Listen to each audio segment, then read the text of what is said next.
Welcome back to my channel বিশ্বাস blogs. প্রত্যেককে জানাই আন্তরিক অভিনন্দন। সবাই নিশ্চয়ই ভালো আছেন। আবারও চলে এসেছি আরেকটি গুরুত্বপূর্ণ ইনফরমেশন ভিডিও নিয়ে। প্রত্যেকে ভিডিওটা দেখুন এবং ভালো করে কাজ করুন এবং বুঝুন বিষয়গুলো। অনেকেই অনেক রকম প্রশ্ন করছেন, মেসেজ করছেন, আমরা কি করব না সবটা নিয়ে আজকের ভিডিও। প্রথমে মেসেজগুলো আমি দেখে নেব। এখানে একজন দিদি জানতে চেয়েছেন, সায়ন্তনী দিয়ে, অসংখ্য ধন্যবাদ আপনাকে। আপনি বলেছেন যে অনেকের আধারের মোবাইল নম্বরের সাথে রিসেন্ট মোবাইল নাম্বার মিলছে না, তাই ওটিপি আসছে না, সেক্ষেত্রে কী করব। ওটিপি তো আসতে হবে, না হলে ইকেওয়াইসি হবে না। তাই মোবাইল নম্বরের সঙ্গে আধার নম্বর লিঙ্ক করতে হবে। অনলাইনে গিয়ে বেনিফিশিয়ারিকে বলুন করতে, তাড়াহুড়ো করার কিছু নেই, আস্তে আস্তেই করতে বলুন। এখানে আরেকজন দাদা জানতে চেয়েছেন যে মোবাইল নম্বর দিয়ে ভেরিফাই করা আছে, সেই মোবাইল নম্বর ওটিপি যাবে, নাকি আধার কার্ডে যে মোবাইল নম্বর দেওয়া আছে সেই মোবাইল নম্বরে ওটিপি যাবে। আধার কার্ডে যে নাম্বার আছে মোবাইল, সেটাতে ওটিপি যাবে। আর সেটা যদি সঠিক না থাকে তাহলে অনলাইনে প্রত্যেককে ঠিক করে নিতে হবে বেনিফিশিয়ারিদের। তাড়াহুড়ো করার কিছু নেই, কারণ তাড়াহুড়ো করে এই কাজটি হবে না। অনেকের এই সমস্যা কিন্তু হচ্ছে, অনেকেই বলছেন, আর এই সমস্যার জন্য খুব তাড়াতাড়ি কিন্তু কাজটি সম্ভব হবে না। তাই অনলাইন থেকে প্রত্যেকে সঠিকভাবে আধার কার্ডের সঙ্গে মোবাইল লিঙ্ক করতে হবে, বা অনেকের নেই তাদেরকেও করতে হবে। এখানে একজন দিদি জানতে চেয়েছেন, দিদি আভা আইডি করার পর যে অপশানটা যাচ্ছে তখন হচ্ছে না কেন? এটা আমি ভিডিও দিয়েছি, একটু ভালো করে দেখে নেবেন। এখানে একজন দিদি জানতে চেয়েছেন যে অ্যাপার করার সময় যখন ডান করব তখন ইরোর আসছে, এটা নেটের সমস্যার জন্য হচ্ছে, আপনি দেখে নেবেন একটু। এই বিষয়টা নিয়ে অনেকে ঘেটে গেছেন, আপনারা এত ঘেটে যাবেন না। অনেকে প্যানিক করছেন।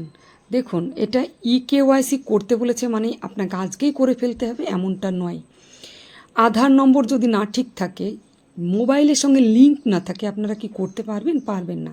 সেক্ষেত্রে বেনিফিশিয়ারিকে আস্তে আস্তে বলুন তারা আধার কার্ডের সঙ্গে মোবাইল নম্বর লিঙ্ক না থাকলে সেটা করতে, এবং সেটা আস্তে আস্তে করুন। প্রথমে গর্ভবতী মা, প্রসূতি মায়ের আগে করুন, তারপর শিশুদের করুন, ঠিক আছে? আর কিভাবে করবেন সেটা এখন দেখে নিন। গর্ভবতী মায়ের প্রথমে কি করবেন সেটা দেখে নিন, খুব ভালোভাবে ভিডিওটি একটু লক্ষ্য করবেন। এখানে গর্ভবতী মা, এই গায়ে টাচ করুন গর্ভবতী, ঠিক আছে? এই টাচ করলেই আপনার সামনে কিন্তু অপশান আসবে। তো আমরা প্রথমে গর্ভবতী মায়ের গায়ে টাচ করলাম। দেখুন ইকেওয়াইসি করার কথা এখানে বলছে, তার সাথে ফেস ক্যাপচার মানে ছবি ক্যাপচার। তো এই যে এগিয়ে যান যেখানে লেখা আছে, ঠিক এই জায়গাটিতে যদি আপনারা ক্লিক করেন তাহলে আপনার সামনে আরও একটি পেজ খুলবে, ঠিক আছে? দেখতেই পাচ্ছেন এখানে গর্ভবতী মা হলে কিন্তু আধার নম্বর আগে থাকতেই বসানো থাকছে এবং নাম থাকছে, নিচে প্রক্রিয়া। তো প্রক্রিয়া করার পরে এখানে আধার নম্বর আর একটা ওটিপি দিতে বলছে। আপনারা আধার নম্বরটি নিয়ে নেবেন, ওটিপিটা নিয়ে নেবেন, নিয়ে বসিয়ে দেবেন। এরপরে কন্টিনিউ করতে বলছে। যখনই কন্টিনিউ করবেন তখনই কিন্তু আপনাকে অ্যালাউ করতে বলবে। যদি সঠিক সব কিছু থাকে, অ্যালাউ করে দিলেই কিন্তু সঙ্গে সঙ্গে আপনার ইকেওয়াইসি সাকসেস হয়ে যাবে। নিচে দেখুন ফটো ক্যাপচারের কথা বলা হয়েছে, ঠিক আছে? তো এই যে ফটো ক্যাপচার, এইখানে যদি আপনারা ক্লিক করেন তাহলে কিন্তু এই পেজটা আসবে। এখানে অ্যাকসেপ্ট যেখানে লেখা আছে এই জায়গাটিতে যখনই ক্লিক করবেন তখনই কিন্তু আপনার সামনে এই ধরনের একটি পেজ আসবে। প্রথমে এই যে ছবি প্রক্রিয়া চলছে, দয়া করে অপেক্ষা করুন, এইরকম ধরনের একটা জায়গা আসবে ছবি তোলার। তো এখানে ছবিটা যখনই তুলবেন তখন চোখের পলক মানে ঠিক থাকতে হবে এবং আই কন্ট্যাক্ট ঠিক থাকতে হবে, তবেই তো কিন্তু ছবিটা আপনার নেবে। ছবিটা নেওয়ার সঙ্গে সঙ্গে এরকম ধরনের টিক চিহ্ন চলে আসবে, আর কিছুটা সময় নেবে ভেরিফাই হওয়ার জন্য। তো ভেরিফাই করে দিয়েছি, একটা টিক চিহ্ন চলে এসেছে এবং কিছুটা সময় একটু নিচ্ছে এটা সম্পূর্ণ হওয়ার জন্য। দুটো ছবি কিন্তু পাশাপাশি চলে এসেছে, ফটোটা ক্যাপচার্ড হয়েছে, তারও কিন্তু সংকেত দিয়ে দিয়েছে। এবারে দেখুন সম্পূর্ণ হয়ে গেছে, ফটো ক্যাপচার্ড এবং ইকেওয়াইসি সম্পূর্ণ হয়ে গেছে। প্রোফাইলে আসলাম, দেখুন নিচে ইকেওয়াইসি কমপ্লিট, ইকেওয়াইসি দুটো টিক চিহ্ন কিন্তু হয়ে গেছে। আপনারা প্রথমে গর্ভবতী এবং প্রসূতি মায়ের সঠিকভাবে ইকেওয়াইসিটা করুন, তারপর শিশুদের করবেন। যদি কারো আধারের সঙ্গে মোবাইল নম্বর লিঙ্ক না থাকে তাহলে তো সেই ক্ষেত্রে আপনি করতে পারবেন না। তাই আপনার তাড়াহুড়ো করার কিছু নেই, আপনি খুব আস্তে আস্তেই করুন এবং বেনিফিশিয়ারিদের বলুন যে আপনারা আধারের সঙ্গে মোবাইল নম্বরটা লিঙ্ক করুন, ঠিক আছে? আর তারপরে আপনারা আস্তে আস্তে করুন। এবার আমরা শিশুদের করব। শিশুদের দেখুন জান্নাতুল ফেরদৌস, এই শিশুর গায়ে যদি আমরা টাচ করি তাহলে কিন্তু তার যে ইকেওয়াইসি করার জায়গা সেটা চলে আসবে।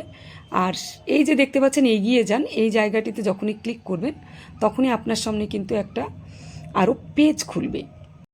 শিশুর ইকেওয়াইসি বাবা মায়ের আধার দিয়েই হবে আর তাদের কাছেই ওটিপি যাবে।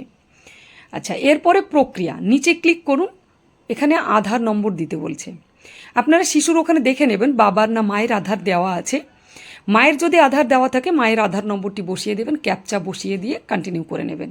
ডান করে দিলেই এবারে ওটিপিটা চলে যাবে তার কাছে, মোবাইল নম্বর যে নম্বর দিয়ে আধার লিঙ্ক করা আছে। এবার বসিয়ে দেওয়ার পরে যখনই নেক্সট করে দেবেন তখনই কিন্তু অ্যালাউ চলে আসবে। অ্যালাউ করে দিলেই যদি সঠিক থাকে আধার নম্বরের সঙ্গে মোবাইল নম্বর, তাহলে সঙ্গে সঙ্গে আপনাকে বলবে ফটো ক্যাপচার করতে। ইকেওয়াইসি সাকসেসফুল হবে এবং নিচে দেখুন ফটো ক্যাপচার। এই ফটো ক্যাপচারটা আপনি করতেও পারেন শিশুদের, নাও করতে পারেন। শিশু বলতে শিশুর মায়ের যদি করেন তাহলে আপনি ক্লিক করবেন, দেখুন অ্যাকসেপ্ট চলে এসেছে। অ্যাকসেপ্টে ক্লিক করুন। অ্যাকসেপ্টে ক্লিক করার পরে দেখুন মায়ের নাম্বার মানে আধারের যে ছবিটা সেটা কিন্তু চলে এসেছে। এবারে যদি আমি শিশুর এখানে ছবিটা দিই তাহলে কিন্তু নেবে না। কেন নেবে না সেটাই আমি এখন দেখাচ্ছি। দেখুন ক্যাপচার নিচে লেখা আছে এই জায়গাটিতে, তো এখানে আমি ক্লিক করব ফেস ক্যাপচারে। ক্লিক করার পরে দেখুন শিশুর দিলাম, এখানে ছবিটা শিশুর, কোনোভাবেই কিন্তু শিশুর ছবিটা নিচ্ছে না। দেখুন চোখের পলক, সোজা মুখ, চোখের পলক এবং সোজা মুখ রাখতে হবে। যদিও ছবিটা নেয় সাকসেস হবে না। দেখুন ছবিটা নিয়েছে, ফটো ক্যাপচার একটা কমপ্লিট হয়েছে কিন্তু নিচেরটা হচ্ছে না। এখানে যদি আমি ভেরিফাই করি তবুও কিন্তু ছবিটা নিচ্ছে না, কারণ আধার নম্বর যার দেবেন তারই ফেসটা এখানে দিতে হবে। তো আমি এখানে শিশুর ফেসটা দিয়েছি, কোনোভাবেই কিন্তু নিচ্ছে না। এটা কি বলছে আমি একটু বাংলায় করে আপনাদের দেখিয়ে দিচ্ছি। দেখুন ছবি তোলা হয়েছে, ফটো ক্যাপচার্ড করা হয়ে গেছে, এখন ছবি তোলা হয়েছে, ইকেওয়াইসি ডেটাবেস দিয়ে ছবি যাচাই করা হচ্ছে, অনুগ্রহ করে অপেক্ষা করুন, ব্যর্থ হয়েছে। নিম্নলিখিত কারণগুলির একটির জন্য ছবিটি যাচাই করা যায়নি। 1 নম্বর, ছবি ব্যক্তিরা ভিন্ন বলে মনে হচ্ছে, ছবিটি সঠিকভাবে তোলা হয়নি। সঠিকভাবে ছবি দেওয়ার জন্য অনুগ্রহ করে নিশ্চিত করুন যে আপনি ফেস ক্যাপচার নির্দেশিকা অনুসরণ করেছেন, মানে সঠিক ছবিটা দেওয়া হয়নি। যে আধার নম্বরের সঙ্গে কাজটা করা হলো ইকেওয়াইসি সেটা কিন্তু দেওয়া হয়নি, সেই জন্য কোনোভাবেই নেবে না। তো সেই ক্ষেত্রে যার আধার নম্বর দেবেন তার ফেসটা কিন্তু দিতে হবে। শিশুর ক্ষেত্রে আপনি দিতে চাইলে দিতে পারেন, নাও দিতে পারেন। তো এখানে দিচ্ছি আমি। দেখুন এভাবে কিন্তু মুখ থাকলে কোনোভাবেই ছবিটা সাকসেস হবে না। কি বলছে যে চোখের পলক এবং সোজা মুখ দুটোই কিন্তু ঠিক থাকতে হবে, তবেই ছবিটা নেবে। তো দেখুন ছবিটা কীরকম থাকতে হবে, ঠিক এই রকম থাকতে হবে, সোজা মুখ, চোখের পলক। এবারে ছবিটা কিন্তু নিয়ে নিয়েছে সঙ্গে সঙ্গে। ছবিটা যেই নিয়ে নেবে আপনার কিন্তু আরও অপশান আপনাকে দিয়ে দেবে। দেখুন চোখের পলক এবং সোজা মুখ দুটোই টিক চিহ্ন হয়ে গেল, মানে এটা সম্পূর্ণ হয়েছে। এবারে সাকসেস হবে। দেখুন সাকসেস হয়ে গেছে, ফেস ক্যাপচারও সাকসেস হয়েছে, আপনার ইকেওয়াইসিটাও সাকসেস হয়ে গেছে। আমরা সোজা এখন প্রোফাইলে চলে যাব। প্রোফাইলে গিয়ে দেখুন ইকেওয়াইসি কমপ্লিট হয়ে গেছে শিশুর। তাহলে খুব সুন্দরভাবে বুঝতে পারলেন যে আপনারা ইকেওয়াইসিটা কিভাবে করবেন। প্যানিক করার কোনো দরকার নেই, আস্তে আস্তে করুন, খুব সময় নিয়ে করুন। ধন্যবাদ।